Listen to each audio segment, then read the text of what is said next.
네, 안녕하세요. 토요일 날 쉬셔야 되는데 어떻게 시간 내주셔가지고 감사드리고요. 지난 7월 달에 이제 1차 설명회를 했었습니다. 대학교 대입 제도에 대한 전반적인 내용이 있었고, 그리고 이제 자사고나 일반고 어느 쪽이 우리 아이에게 방향이 조금 더 맞을지에 대한 내용이 한번 다뤄졌었고요.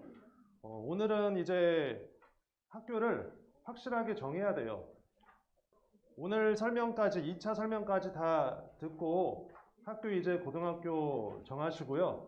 그 다음에 그 고등학교에 맞게 준비할 이제 예비고일 프로젝트 포함해서 이제 좀 시작을 해야 됩니다. 첫 번째는 이제 대입제도에 대해서 아주 간단하게 지난번에 다뤘던 내용 한 번 더 짚어보고, 그 방향을 기준으로 고등학교 최종적으로 우리 아이 어디에다가 보내야 하나, 그런 부분들. 그리고 이 부분이 더 좀 중요할 수 있겠죠. 국어, 영어, 수학 선생님들이 오셔가지고 각 고등학교의 기출, 시험 분석에 대해서 면밀하게 말씀을 하실 겁니다. 학교별 국어, 영어, 수학 내용을 보면서 우리 아이한테 유리한 부분을 또 미묘하게 찾아갈 수 있고요. 마지막은 저희가 11월 14일 월요일부터 시작하는 예비고일 프로젝트에 대한 내용을 말씀드릴게요. 자, 대학교 대입제도와 고등학교 최종 지원. 2024학년도는 지금은 고등학교 2학년이 대학에 가는 상황입니다. 그래서 그 해 기준으로 대입 전형이 발표된 내용을 봤을 때 좀 서울의 주요 대학을 생각하고 있는 상황에서 정시 모집 비율의 상황은 상당히 안정세에 접어들었다는 거, 그런 부분을 말씀드릴 수 있습니다. 2019년도에 대입 공정성 강화 방안 때문에 그 수시 모집에서 학종에 대한 문제점 때문에 정시 모집의 비율을 40%까지 맞추라고 교육부에서 얘기를 했었고요. 그게 2024학년도까지가 목표였는데 이미 작년에 다 달성을 했어요. 그래서 작년에 주요 대학의 정시 모집 비율을 보면 40.3%, 40.1% 그랬습니다. 그러다가 이제 지금 고2가 대학 가는 2014학년도를 봤을 때 40.3에서 40.1로, 40.1에서 딱 40.0%로 그렇게 맞춰놨습니다. 그러니까 대학에서도 이제 교육부에서 권장하는 그 40%의 비율까지만 딱 맞춰놓겠다. 나머지는 기왕이면 수시 모집으로 선발을 하겠다라는 방향을 잡고 있습니다. 자, 두 번째 방향 키워드를 볼게요. 수시 모집에서 우리가 준비해야 되는 수능 최저 기준이라는 게 있어요. 그죠? 수시 모집엔 방향이 두 가지가 있습니다. 하나는 학생부 종합전형, 또 하나는 학생부 교과전형. 이제 이 학생부 교과전형에서 내신 등급이 꽤 높아야 되죠. 단 조건이 있어요. 내신 등급이 높으면서 수능 최저 등급 기준을 맞춰야 하잖아요. 그래서 일반 고등학교 아이들이 학생부 교과 전형으로 수시 모집을 쓸 때 항상 부딪혔던 게 뭐였습니까? 수능 최저를 못 맞춰서 후두둑 떨어지는 일들이 있었죠. 이제 코로나 시기 그런 부분을 겪으면서 최저 기준이 완화됐어요. 스카이 대학교 포함해서 전반적으로 주요 대학에서 수능 과목 3개 과목의 합이 7등급이면 합격이 되는 걸로 다 완화가 된 상태입니다. 그럼 어떻게 되죠? 2등급, 2등급, 3등급이면 교과 모집에서도 최저 기준을 통과할 수 있는 거예요. 자, 2등급, 2등급, 3등급만 생각하지 마세요. 수능 최저 등급을 가장 유리하고 편하게 가져갈 수 있는 수능 과목이 뭐죠? 영어요. 그렇죠. 왜요? 영어는 절대평가이고 상대적인 등급의 싸움 없이 90점만 걸치면 1등급이니까요. 그러면 영어가 1등급이면 나머지 3등급, 3등급 괜찮죠. 그런 훨씬 더 유리한 부분이 있는 겁니다. 자, 그리고 세 번째, 학생 수가 저희 주변 고등학교도 그렇지만 학생 수가 감소하다 보니까 그 안에서 내신 등급이 쪼개지는 부분도 예를 들면 1등급을 받을 수 있는 학생 수가 몇 년 전보다 훨씬 더 줄었어요. 2등급을 받을 수 있는 학생 수도 몇 년 전보다 줄었어요. 결국에 서울의 주요 대학에 합격을 하는 학생들의 내신 등급의 컷도 조금씩 낮아졌어요. 일반고 상황에서 유리한 부분을 충분히 가져가야 하지 않을까 싶은 생각이 있고요. 대교협에서 평균을 해서 이제 스카이 대학교의 학종 기준으로 합격자들의 평균 내신 등급이 2.4등급이래요. 이런 표면적인 발표의 내용을 보고서 덥석 믿으면 안 되죠. 이 2.4라는 숫자에는 어떤 고등학교의 학생들의 내신 등급도 포함되어 있죠? 특목고, 또 자사고 학생들이 합격을 하죠. 생기부 서류 속의 각 과목의 활동, 세특, 동아리, 진로활동, 자율활동의 내용이 일반고 선생님이 작성하는 역량에 비해서 상대적으로 유리하고 활동의 깊이와 그런 여러 가지 세밀함이 많기 때문에 합격을 받는 겁니다. 그런 부분들이 이제 평균치가 돼서 이렇게 보기 때문에 저희 쪽에서는 조금 더 우리 지역에선 보수적으로 접근을 해야 돼요. 한 1.8등급 정도는 걸쳐 있어야지 원서를 쓸 수 있는 정도. 자연계는 1.6등급 정도는 걸쳐야지 스카이 대학에 쓸 수 있는 상황입니다. 세 가지가 있습니다.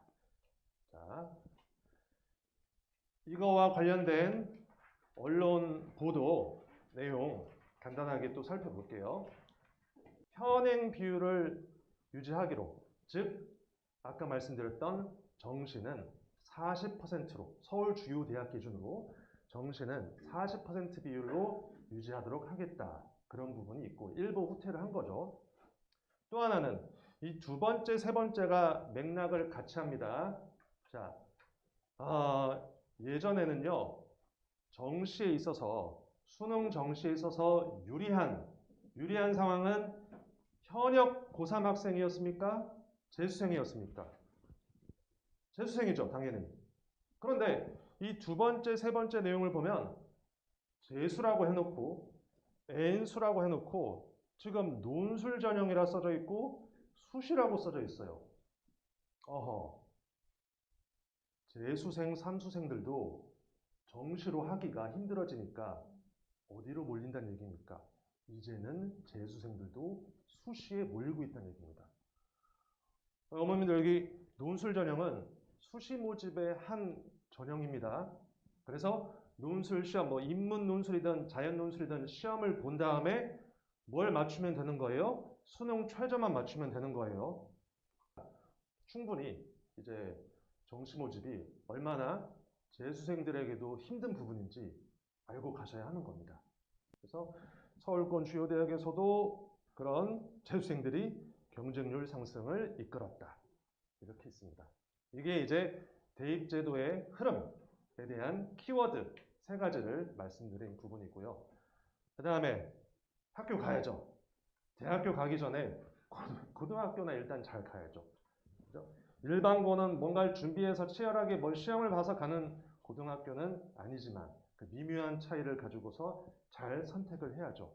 자, 서울 지도가 있습니다. 단일학교, 서울 전체를 봤을 때 단일학교군이고 그리고 여기 성동 광진이라고 있습니다. 거주지 학교군이라고 해서 그 부분에 대해서도 1지망, 2지망으로 이제 원서를 쓰게 될 텐데 여기 이제 제일 가까이에 고등학교가 뭐 무학여고도 있고 부성고도 있고 여러 가지 학교가 있습니다. 후기고인 일반고에 이제 선발하는 방법은 쉽게 말씀드리면 추첨이에요. 추첨을 잘 받으면 되는 부분인데 자, 이 추첨 방식에 있어서 1단계, 2단계, 3단계가 있다는 점. 근데 잘 보세요. 1단계임에도 불구하고 모집 정원의 20%만 추첨으로 일단 뽑습니다. 한 학교에 160명 정도 생각을 해봤을 때. 그 다음 2단계에서 이제 또 한 번 더 정원의 40%를 추첨을 해요. 그러면 일반고라 하더라도 뭐 160명 정도 규모의 일반고라 하더라도 아직 1단계, 2단계 추첨을 했음에도 불구하고 60%만 추첨을 해서 뽑혀져 있다는 상황입니다. 여러 가지 이유가 있지만 저희가 현장에서 직접 봤을 때 요즘에 주변에서 선호하는 일반 고등학교는 도선고등학교입니다. 왜냐하면 도선고와 금호고등학교가 똑같이 이제 혁신학교로서 시작을 한 부분이 있는데 도선고등학교가 어떤 생기부의 활동 지도, 기록하는 부분들 그런 부분에서 좀 더 유리한 부분이 있어 왔기 때문에 특히 이공계, 이과 쪽에서 약간의 차이가 발생을 했고 그래서 몰리고 있고요. 이런 도선고를 한 15명 정도 지원을 한다고 했을 때 여차하면 2명에서 3명 정도까지도 추첨을 받지 못하는 그런 경우가 있습니다. 그래서 그런 부분 때문에 잘 고려를 해서 지원을 해야 하는 부분이 있고요. 자, 그 다음에 주요 일정을 좀 볼게요. 아마 원서 접수가 12월 7일에서 9일 수목금 3일에 걸쳐서 원서 접수가 있고요. 그리고 최종적으로 어느 고등학교에 배정이 되는지는 2월 2일 날에 알 수가 있습니다. 다음 보겠습니다. 실제로 성동교육청에서 이제 좀 자료를 받은 2023학년도 고등학교 입학 원서예요. 처음에 1지망, 2지망은 단일학교, 즉 서울 전체에서 쓰는 겁니다. 예를 들면 성동 광진구가 아닌 중구에 성동고가 있죠. 이름은 성동고인데 중구에 있어요. 그래서 성동고등학교는 이 1지망, 2지망 요 안에서만 쓸 수가 있습니다. 그리고 두 번째, 일반 학교, 거주지 학교군에서는 아까 말씀드린 성동, 광진 그 안에서 예를 들면 도선고, 무학여고를 쓰든지 성수고, 금호고를 쓰든지 금호고, 도선고를 쓰든지 여러 가지 이 거주지 학교군 안에서 1지망과 2지망을 작성을 하시면 되는 거예요. 그러면 아니 선생님 서울 전체에서 1지망, 2지망 알겠고 거주지 학교에서 1지망, 2지망을 알겠는데 요 맨 왼쪽에 있는 이 녀석은 뭔가요? 자사고를 쓰는 칸이에요. 그래서 맨 왼쪽 칸에는 자사고를 쓸지 안 쓸지를 결정을 해야 됩니다. 대광고를 쓸지 한대부고를 쓸지 결정을 해야 됩니다. 왜? 쓰는 순간 이 두 자사고는요 1.08대 1, 0.8대 1 매년 추이가 그렇습니다. 뭐 추천 안 되면 그냥 일반고 가면 되지 뭐 그런 개념이 아니에요. 한번 써볼까의 개념이 아니에요. 왜? 쓰는 순간 무조건 합격. 섣불리 썼다가 무조건 합격이 되는 겁니다. 자, 그 다음에 원서 작성의 예시를 한번 보여드릴게요. 저도 아들 하나 있지만 남학생은 학교 어디 보내야 돼요? 남고 보내야 돼요. 남녀공학에 왜 보내요? 남학생이 남녀공학에 가면 어떤 점이 불리합니까? 딴짓해요. 맞아요. 한참 이제 관심이 생기니까 이 수행평가와 다 성적과 연관된 부분이죠. 내신 범위에 대해서 꼼꼼하게 준비하고 결국에 점수를 받아서 등급을 내는 부분이 남학생이랑 여학생이랑 비교가 됩니까? 절대 안 됩니다. 그리고 그 성적에 수행평가도 같이 반영이 돼서 등급이 나오는데 수행평가 주제에 대해서 깊이 있는 주제를 잡고 고민해서 조사하고 보고서 쓰고 발표하고 앞에 나서서 여학생들이 압도적으로 훨씬 더 잘합니다. 그런 부분 때문에 남학생이라면 기왕이면 좀 남고를 가는 게 훨씬 더 유리하지 않을까 싶은 부분이 있어서 예시를 들었을 때 남자아이가 성동 도선을 쓰고 한 도선 성수를 쓰면 어느 정도 되겠구나. 성동고에 가겠구나. 라고 이제 생각을 하시면 되고요. 저 개인적으로는 남학생이 도선고에 가는 것도 하나의 방법이긴 하다만 거리상으로 편하고 하니까. 반면에 남학생이 도선고에 갈 걸 생각한다면 기왕이면 성수고에 가는 것도 나쁘지 않겠다라고 생각합니다. 개인적으로는. 성수고는 남녀 분반이에요. 이렇게 수업이 있으면 남녀 공학이라 하더라도 이 교실 상황 안에서는 다 남학생밖에 없는 거예요. 그 안에서 발표를 하고 그 안에서 수행평가가 이루어지고 그 안에서 하니까는 성적은 남녀 학생 다 통틀어서 지필고사가 비교되겠지만 최소한 수행평가나 세특 기록에 있어서는 똑같이 남자애들 그 안에서만 살짝 두각이 있으면 되지 않겠습니까? 그래서 좀 그런 부분을 말씀드리고 싶고요. 자, 성동, 도선, 성수, 무학, 그리고 금호, 대광, 덕성 이렇게 준비를 했습니다. 학생 숫자가 성동고가 다소 적은 편이죠. 그죠? 그리고 수업 형태 이 부분도 참고를 해야 되는 부분이에요. 왜? 혁신학교로 시작을 했었던 도선고등학교에서는 수업의 형태가 모둠형입니다. 일반적으로 선생님이 강의하는 방식이 아니라 학생들이 주제를 설정해서 조별 모둠으로 발표를 하는 식으로 애들이 수업을 한다는 얘기예요. 애들이 수업을 한다는 게 정말 탐구 능력이 있는 친구들에게는 상당히 좋은 방법입니다. 남에게 설명하는 것만큼 학습 효과가 극대화되는 게 없으니까요. 성수고는 성수고와 무학여고 면학 분위기 상대적으로 괜찮은 부분 있고요. 도선고뿐만이 아니라 이제 성수고등학교도 입학 경쟁 부분에 있어서 조금씩 아슬아슬하게 한 명씩 추첨이 안 되는 경우가 발생을 합니다. 왜냐하면 이제 강남에서 압구정에서 최초에는 내신 따기 쉽게 편하게 넘어오는 학교가 무학여고였어요. 그것 때문에 이제 선호하지 않는 현상이 발생하는 거고, 그 다음에 그 무학여고에서 이제 강남 압구정에서 넘어오는 흐름이 1차였고 2차 흐름이 이제 성수고인 겁니다. 거리상으로 가깝고 그래? 한 번 더 기웃기웃거리면서 냄새를 맡은 학교가 성수고등학교예요. 그래서 시험 난이도도 살짝씩 이제 올라오고 있고 성수고는 특히 서술형으로 이제 약간 괴롭히는 학교이기 때문에 그런 부분을 참고를 해야 되고요. 남녀 공학인 경우 봤을 때 6대 4라고 보시면 되죠. 아무래도 남녀 공학이라 하더라도 여학생이 조금 더 많은 부분이 있습니다.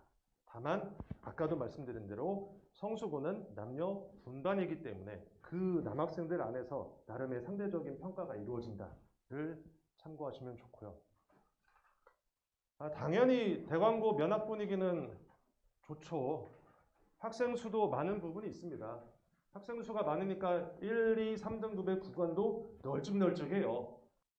그 다음에 각 일반고 학교별로 잘 운영이 되고 있는 동아리를 추출을 했습니다. 이거는 실제 저희 학원생들의 인터뷰를 통해서 가장 잘 이루어지고 있는 동아리 내용을 뽑았기 때문에 아니 학교별 분석이라 해놓고서 왜 동아리 내용을 얘기하지? 한다면 수시 모집에서 학생부 종합전형으로 대학을 준비할 때 내신 등급도 있지만 동아리, 세특, 진로, 자율활동은 필수이지 않습니까?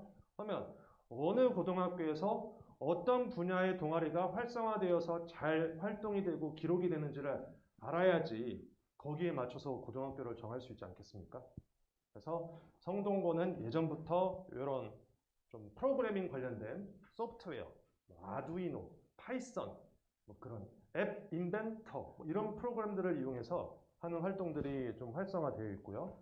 도성고등학교는 과학 실험, 화학, 생명 이쪽에서 잘 이루어지고 있는 부분이 있습니다. 성수고는 골고루 과학 탐구와 이제 보건 의료 그래서 그런 부분들이 잘 이루어지고 있고 무학여고도 과학 중점반이 있는 학교답게 환경 생명이나 위생명, 화학반 이런 부분들이 활성화되어 있습니다. 그 다음에 대광고는 수학, 경제, 컴퓨터 이쪽에서 활성화된 동아리가 있습니다. 덕성여고도 골고루 있어요. 이게 이제 대광고등학교에서 실제 학교 현장에서 그 담당하시는 선생님께서 동아리 활동 계획에 대한 내용이고 이러한 단순한 계획, 뭐 1회차, 2회차, 이 로봇과 물리라는 동아리에서 몇 회차에 걸쳐서 이런 활동을 하겠다에 대한 내용이 얼마나 심도 있고 이제 깊게 탐구가 되느냐에 따라서 생기부에 들어가는 내용의 퀄리티가 달라지는 겁니다. 단순한 문장을 성의 없이 뜩뜩뜩뜩 쓰는 그런 입력이랑 조금 더 깊이 있게 세밀하게 쓰는 부분이랑 학교 선생님의 역량에 따라서 너무 달라지는 거예요. 그렇기 때문에 아무래도 일반고가 자사고에 비해서는 그런 부분에서 부족하기 때문에 저희는 일반고 학생들 지도하면서 생기부 클리닉 프로그램도 같이 병행해서 운영을 하고 있어요. 너 이런 부분 이렇게 계획해서 말씀드려봐라.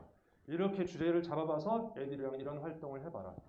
하지만 대뜸 한 다음에 써달라고 하지 말고 충분히 학교 담당 선생님이랑 허락을 받고 허가를 얻어가지고 학교 활동이라는 것을 증명한 후에 진행해라. 저희가 일반고에서 그래도 수시 모집 학종으로 대학을 보낼 수 있는 이유가 그런 부분들이 있기 때문입니다. 남학생에게 약한 수행평가. 수행평가를 할 때 그냥 점수 깎이지 않기 위한 그냥스러운 활동을 수행평가를 하면 세특에 인상적이어서 적힐 만한 내용이 없는 겁니다. 그런 부분들을 이제 저희가 부단히 하고 있습니다. 자, 국영수 과목별 시험의 난이도 제가 빠르게 훑은 다음에 이제 선생님들 모실 거예요. X축 오른쪽으로 가는 것은 시험의 범위, 외워야 하는 양의 개념이고 Y축 위로 올라가는 개념은 이제 중학교 시험을 넘어서서 고등학교 내신 시험은 수능 스타일, 그리고 그대로 나오는 것이 아닌 응용, 변형, 그런 부분에 대한 난이도가 Y축이에요. 알겠죠? 성동고는 그렇게 봤을 때 영어나 수학 그렇게 난이도가 높지 않으면서 외워야 할 범위도 많진 않은 거죠. 특히나 수학에서 조금 더 수월하게 가져갈 수 있는 게 있는 거죠. 남고인데 수학이 이렇게 나온다고? 그러면 상대적으로 우리 아들이 수학에 약간 재능이 있으면 여기 학교에선 수학에 있어서 상대적으로 더 유리함이 있겠네? 오케이. 그렇게 이제 해석을 하시면 되는 겁니다. 반면에 국어는 막 외워야 할 양이 많지는 않지만 영어 수학에 비해서 오히려 수능 스타일로 출제되는 부분이 있구나. 그래서 국어 능력, 수능 국어를 베이스로 한 준비가 되어야 하겠구나. 그냥 이번 겨울에도 중학생처럼 영어 수학 하다가 국어 내신 4등급 받겠구나. 깜짝 놀라는 거죠. 그렇게 이제 바로 해석을 할 수 있어요. 도성고등학교가 갑자기 요 근래 수학시험이 어려워졌습니다. 국어나 영어 외워야 할 부분이 조금 있다 하더라도 난이도나 그런 수능 스타일, 지문 변형의 정도는 높지 않아요. 수월하게 가져갈 수 있어요. 그러면 도성고에 간다 생각하면 고등수학 상하에 대해서 꽤 단단하게 준비를 해야 되겠다. 남학생이든 여학생이든 상관없이 특히 어느 쪽을 준비한다면 이공계 쪽을 준비한다면 알겠죠? 도성고는 수학을 잘 챙겨야 된다. 성수고등학교는 국어는 쉬운 편, 수학은 양은 많지만 무난하고 영어 양은 적지만 변형되는 부분이 많구나. 이게 왜 올라갔냐면 아까 말씀드린 성수고등학교의 서술형 문제 때문입니다. 옛날 성수고 영어 시험 대비는 저도 영어 강사로서 대비를 했었지만 주요 문장을 뚝딱 외우면 그대로 쓰면 무조건 4점짜리 다 맞출 수 있는 부분이었는데 지금은 그렇지 않습니다. 다 변형되어 있어요. 외워서 문장을 다 외운다고 맞추고 풀 수 있는 문제가 아닙니다. 그래서 그런 부분을 준비해야 되고 무학여고 이제 매번 시험을 분석을 하시죠. 시험 대비를 하시고 시험 분석 보고서도 저한테 다 파일을 보내세요. 시험이 끝나면. 그랬을 때 항상 이렇게 랭크가 됩니다. 수학에 있어서도 국어에 있어서도. 영어가 난이도가 높진 않지만 어쨌거나 외워야 할 양이 엄청나게 많은 그런 학교. 이 학교가 왜 이렇게 되었을까? 아까도 말씀드린 강남에서 자꾸 넘어와서 요 정도 선에서 냈는데 등급이 안 만들어져요. 그러다 보니까 계단을 만들기 위해서 무학요고의 시험은 이렇게 되었구나 라고 이해하시면 됩니다.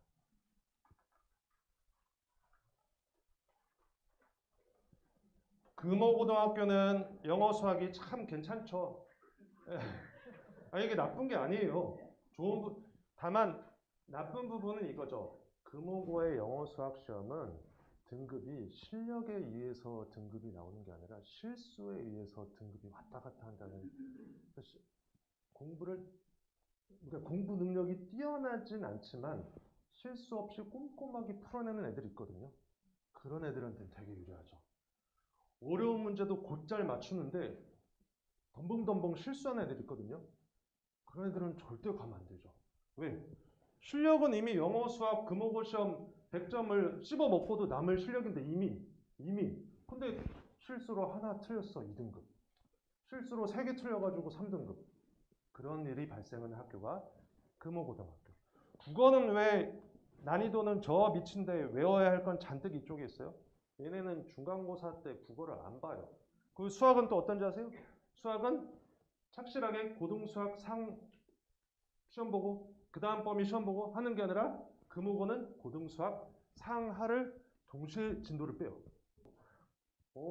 나 고1 들어가서 1학기 때 잘 하려고 고등수학 상 열심히 잘 준비했는데 학교 갔더니 고등수학 하도 동시에 스타트를 끊어요.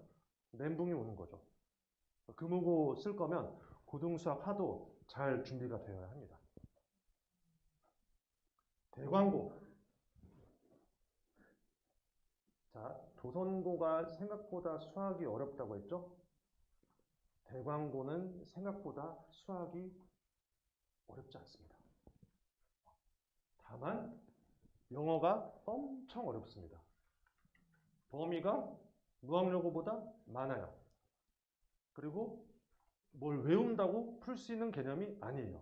상당 다 응용, 변형 해가지고 다 직접 작성을 하십니다. 그렇게 해서 출제하는 학교다. 그래서 대광은 남고에 자사고니까 수학이 잘 돼야겠네. 아니요. 영어가 잘 돼 있어야 돼요. 그래야지 승부를 볼 수 있어요. 아시겠죠? 그런 부분이 있습니다. 덕성여고도 대광이나 무학여고 못지않게 이렇게 난이도가 있게 분포가 되어 있고요. 최종적으로 보았을 때 종합분석의 내용은 이 정도 위치선에서 금호도선, 성동, 성수, 그리고 내신 경쟁의 값은 대광이